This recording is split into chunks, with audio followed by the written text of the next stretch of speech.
जी मैं बिस्मिल्लाह करा दोस्तों, चंद मिनटां दी हाज़री कि असां अज भी तुहाडी गोल च हैं, असां अज भी तुहाडे यार हैं। तुसां भावें ला के सट गत्ते तुहाडे अज भी गल दा हार हैं।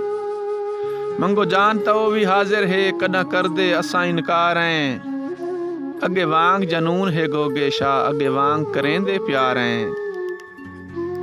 ते जदा खुद नू तुहानू लोड़ा हन है मिलदे शाम सवेरे। मैं जे कर नजर ना आवा हा तुहानू पै वैंदे हन घेरे। ते डले बख्त जदा मेरे गोगे शाह, तुसां बंडिया चार चफेरे।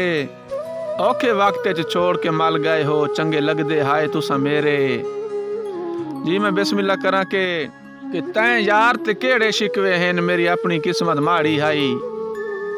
तुहाडी हर गल ते असां जी कीती, तुहाडी हर गल यार कुराड़ी हाई।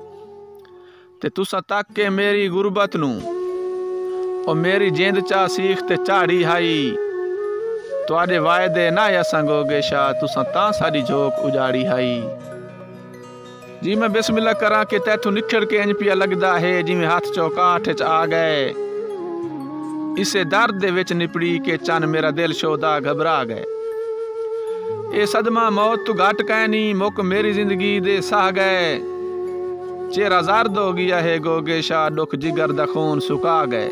बड़ी मेहरबानी दोस्तों, के अल्लाह हाफिज।